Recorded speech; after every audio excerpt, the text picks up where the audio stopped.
अगर आप aerospace engineering पढ़ रहे हो या फ्यूचर में पढ़ना चाहते हो तो ये चैनल आपके लिए बहुत यूजफुल होने वाला है। Hello guys, welcome to my very first YouTube video. Recently मैंने एक यूट्यूब शॉर्ट्स अपलोड किया था जिसमें मैंने बताया था कि आज हम किस टॉपिक के बारे में बात करने वाले हैं। सबसे पहले उन सभी लोगों का वेलकम है जो मेरे यूट्यूब शॉर्ट्स देखकर यहाँ आए, और जो लोग मुझे नहीं जानते उनके लिए मैं अपना छोटा सा इंट्रोडक्शन दे देता हूँ। Hello everyone, I am Aerovit CK, an aerospace engineer who recently graduated after completing my BTech in aerospace engineering. मैंने ये चैनल स्टार्ट किया है एरोस्पेस स्टूडेंट और एयरक्राफ्ट एंथुसियास्ट को एरोस्पेस कॉन्सेप्ट्स, सब्जेक्ट्स और करियर गाइडेंस सिंपल और practical way में समझाने के लिए, क्योंकि मैं खुद भी इसी बैकग्राउंड से हूँ। मुझे पता है कि स्टूडेंट को किस जगह डिफिकल्टीज फेस करनी पड़ती है, और मैं उन सभी कॉन्सेप्ट्स को as easy as possible explain करने की कोशिश करूँगा। अगर आपको स्पेस टेक्नोलॉजी और एरोस्पेस इंजीनियरिंग में इंटरेस्ट है तो चैनल को सब्सक्राइब करना मत भूलिएगा ताकि आप फ्यूचर वीडियोस मिस ना करें। तो चलिए बिना टाइम वेस्ट किए आज का वीडियो शुरू करते हैं।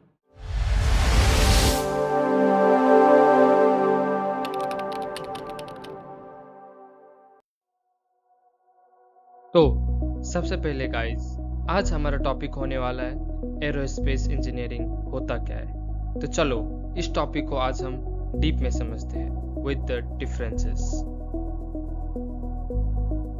सो बेसिकली एरोस्पेस इंजीनियरिंग का एक ऐसा ब्रांच है जो design, development, testing and production के साथ डील करता है of aircrafts, spacecrafts, rockets, satellites and drones. जो ये design, development, testing and production वाला फेज है, उसमें ऐसा मत समझना कि फुल बिग एयरक्राफ्ट का डिज़ाइन, डेवलपमेंट एंड टेस्टिंग वगैरह होता है। ऑफ कोर्स डिज़ाइन तो पूरा का ही होता है, बट डेवलपमेंट फेज में 1:10 रेशियो से प्रोटोटाइप बनाया जाता है और हम इस प्रोटोटाइप को टेस्ट करते हैं, एंड इफ ये प्रोटोटाइप सारे ही सेक्टर्स में अच्छा आ रहा है तो प्रॉपर फुल स्केल एयरक्राफ्ट की प्रोडक्शन चालू होती है। खैर ये सब हम बाद में आगे की वीडियोस में डिटेल में समझेंगे, तो आगे बढ़ते हैं। यस, आसान भाषा में हम एरोस्पेस इंजीनियरिंग को कुछ ऐसा भी समझ सकते हैं, कुछ भी मैन मेड जो हवा में या स्पेस में उड़ती है, इसकी पढ़ाई को हम बोलते हैं एरोस्पेस इंजीनियरिंग, एंड इसे पढ़ने वाले को हम बोलते हैं एरोस्पेस इंजीनियर्स। तो चलो और डेप्थ में समझते हैं। ये हो गया हमारा एटमॉस्फेयर लाइन। इसके ऊपर जो भी चीज़ है उसको हम बोलते हैं स्पेस, और इधर जो भी चीज़ होती है उससे डील करने वाले होते हैं aerospace engineers. Similarly atmosphere line के नीचे होता है एयर, राइट। ये तो हम सभी को जानते ही हैं, और जो भी चीज़ें होती है उससे डील करने वाले होते हैं एरोनॉटिकल इंजीनियर्स। सो बेसिकली मेरे कहने का मतलब है, हम जो भी मैनमेड चीज़ें आसमान में ऊपर उड़ते हुए देखते हैं और उस सारी चीज़ों की पढ़ाई को बोलते हैं एरोनॉटिकल इंजीनियर्स। एंड जो हम देख सकते हैं और नहीं भी देख सकते हैं, जो स्पेस में होता है और उसकी पढ़ाई को बोलते हैं एरोस्पेस इंजीनियरिंग। तो अभी तक हमने दो टर्म्स के बारे में थोड़ा बहुत जान लिया है, वो है एरोस्पेस और एरोनॉटिकल इंजीनियर्स, और अब हम इन दोनों के डिफरेंसेस को जानेंगे।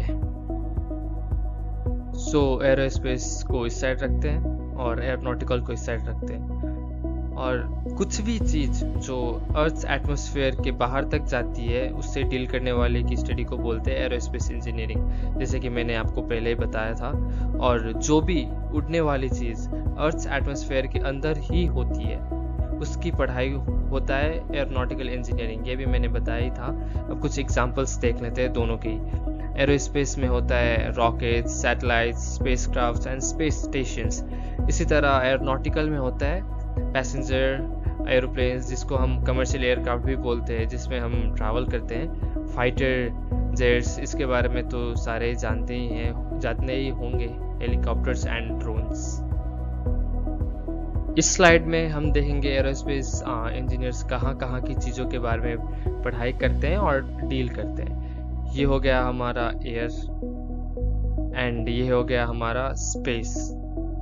सो इन जनरल जो भी चीज़ें एयर और स्पेस पे उड़ती है, सारी चीज़ों से एरोस्पेस इंजीनियर्स डील करते हैं। सो ये हो गया हमारा एरोस्पेस, राइट। सो मेरे कहने का मतलब ये है कि अगर कोई बीटेक ज्वाइन करना चाहता है और एयरक्राफ्ट्स ये सारी चीज़ों में इंटरेस्ट है और उनका कन्फ्यूज़न है कि मुझे कौन सा ब्रांच लेना चाहिए बीटेक में, तो इससे क्लियर हो सकता है।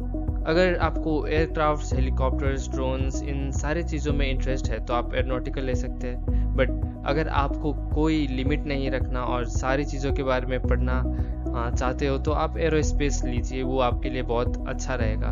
मैं तो एरोस्पेस रेकमेंड करूँगा ताकि आपके पास बाद में ऑप्शन हो अगर स्विच करना चाहते हो तो।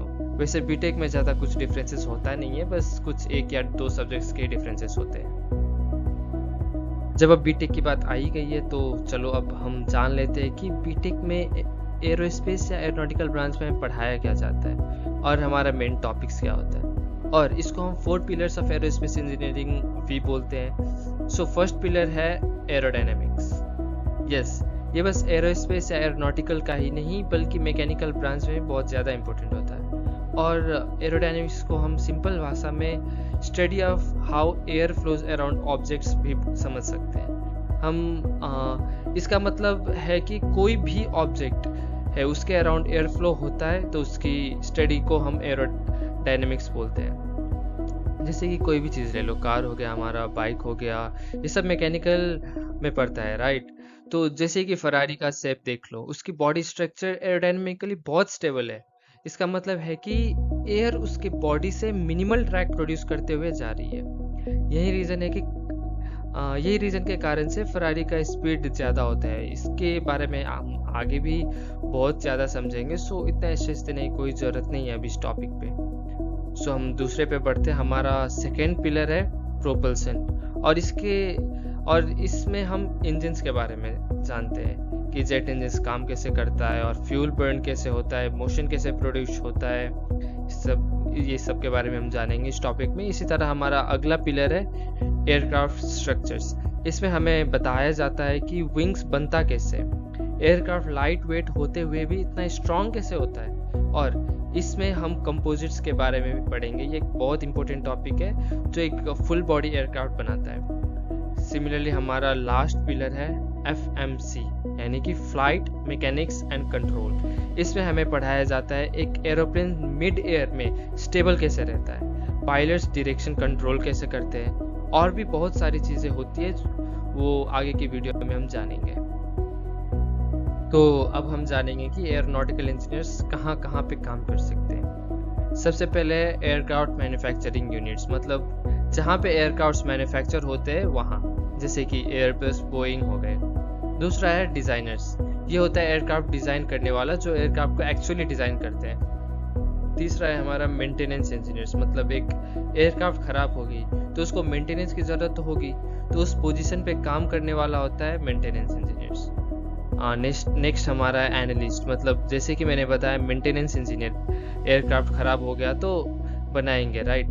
तो वो बनाने के भी सर्टेन प्रोसीजर्स होते हैं और एक चेकलिस्ट होता है, वो दोनों को बनाने वाला होता है analyst. And also new aircraft को हैंडल कैसे करें उसकी प्रोसीजर बनाने वाले होते हैं एनालिस्ट। सिमिलरली हमारा नेक्स्ट है सिमुलेशन इंजीनियर, वो होता है जो जैसे कि मैंने बताया था डिज़ाइनर्स डिज़ाइन करते हैं तो उसको डायरेक्ट प्रोडक्शन में तो नहीं ले जा सकते, पहले उसकी टेस्टिंग वगैरह तो करनी पड़ेगी, राइट। तो जो भी टेस्टिंग कंप्यूटर थ्रू की जाती है कॉस्ट को बचाने के लिए उसको बोलते हैं सिमुलेशन इंजीनियर। और इसके कुछ सॉफ्टवेयर्स भी होते हैं जैसे कि नेस्ट्रन हो गया, पैटर्न हो गया, एनसिस हो गया, हमारा कैटिया V5 हो गया, मैटलैब सिमुलिंक हो गया, जो हमें सिखाया जाता है हमारे स्टडी के दौरान। सो ये सब में आप अगर एयरोनॉटिकल इंजीनियर्स लेते हो तो ये सब फील्ड में आप काम कर सकते हैं। तो इसी तरह हम जानते हैं कि एरोस्पेस इंजीनियर्स कहाँ काम करते हैं। सबसे पहले aircraft and rocket manufacturing units, similar to aeronautical ही हो गया बट इसमें रॉकेट मिसाइल्स वगैरह भी आते हैं। दूसरा हमारा डिज़ाइनर, सेम पहले वाला जैसा ही होता है, ये भी सेम एवरीथिंग सेम ही होता है। थर्ड हो गया हमारा मेंटेनेंस इंजीनियर, इसमें भी सेम ही है, बस इसमें हम कुछ और ज़्यादा डेप्थ में मेंटेनेंस कर रहे होते हैं, जैसे हम रॉकेट्स की मेंटेनेंस कर रहे होते हैं, ये वगैरह हो गया। फोर्थ हो गया हमारा एनालिस्ट, ये फुल सेम ही है। लास्ट हमारा है सेम सिमुलेशन इंजीनियर, इसमें भी हम सेम पहले जैसे बताया मैंने वैसा ही होता है, इसमें तो 100% सिमिलर ही होता है। तो इसी तरह से अब हम जानेंगे टॉप एरोस्पेस कंपनीज कौन कौन सी है इंडिया में।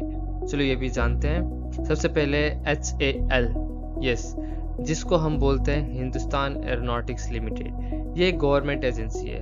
दूसरा है ISRO, ISRO, Indian Space Research Organisation, ये भी गवर्नमेंट ऑर्गेनाइजेशन है और इसके बारे में तो बताने की कोई ज़रूरत नहीं है, पूरा वर्ल्ड में फेमस हो गया है अब तो।